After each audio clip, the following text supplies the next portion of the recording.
Na-try nyo na rin ba ang masarap na sweet potato buche? Ito yung cheesy pepperoni buche. At ito naman ang ating cheesy buche. At of course, hindi pa huli ang ating chocolatey buche. Masarap, partner sa kape. Anytime, anywhere. Hello mga cooking mami, samahan nyo ulit ako magluto ng masarap na merienda. Tara! At dito nga po, meron na akong nakahanda na boiled potato at saka sweet potato. Dinurog ko lang po siya kagaya ng pagturog ng ex mo sa puso mo. Charis! Ayan, dinurog ko lang yan hanggang maging ganyan ang kanyang texture. Tapos nagdagdag ako dyan ng 3 kutsarang harina at 2 kutsara na asukal. Tansya lang po ako kasi ayaw kong overpower nung harina ang ating kamote at saka potato. Naglagay ako dyan ng asin, konting asin. Naglagay din ako ng baking powder at saka 1 kutsara na olive oil. Minix ko lang po yan hanggang mag-well combine ang lahat ng ating mga ingredients. Pagkatapos, naghanda ako dyan ng mozzarella, cheese, pepperoni at saka yung ating melted chocolate. At nagbilog lang po ako dyan ng ating mixture. Naglagay ako ng 1 pepperoni at saka cheese. At tinakpan ko kulan din yan ng binilog ko na mixture. Yan, para mas madali po siyang i-sealed yung ating mga palaman sa loob, mas madali siyang isara at hindi po maglabasan pag ating ng prinito. Ayan, yan ang ating unang ginawa. At pagkatapos, munod na ginawa ko naman ay ang chocolates. Yan, binalot ko rin po siya kagaya ng pagbalot ko dun sa isa. Yan, nagbilog lang ako ng ating mixture kagaya ng pagbilog ng ex mo sa puso mo. Biro lang. Yan, ganyan lang siya. Tapos i-sealed natin.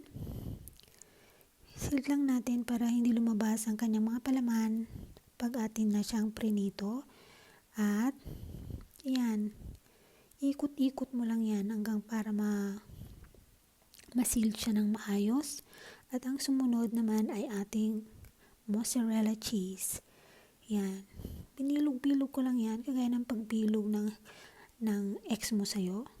Tapos naglagay ako ng cheese at pagkatapos sinilid ko din po siya ng ating nabilog na mixture. Tinapos ko pulong yan, lahat yan. Tinapos ko nakagawa ako ng mga ilang peraso. Yan, madali lang siyang gawin guys. At masarap na merienda, masarap na partner sa kape. Yan, pagkatapos ko siyang mabilog lahat, prinito ko po yan sa low medium fire po. Kulang prinito yan. Baka nagtataka kayo bakit ang liit ng aking palayok.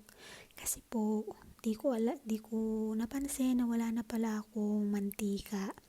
Kaya mas minabuti kong dyan ko siya lutuin para kahit papano ay lumubog po siya at maluto po siya ng maayos. Yan, prinito ko po lang po yan sa low medium fire para maluto ng maayos ang ating butse. Yan, prinito ko lang po yan lang lahat pa isa-isa. Mahirap magprito sa maliit na palayok. Pero tiyagaan lang kung gusto mong kumain ng masarap at healthy. Yan, yung unang batch. Nakakatakam na. Kape na lang ang kulang. Yan, prinito ko lang lahat yan ng mahabang pag-aantay kasi ang liit ng aking lutuan. Pero worth it naman. Kasi may masarap na merienda ka na. Healthy pa at alam mo malinis ang pagkagawa, alam mo kung ano yung mga ginamit mo na siguradong safe para sa kalusugan mo. At ayan, pagkatapos ko maprito, ayan na lahat. Thank you for watching, guys. See you to my next video. God bless everyone.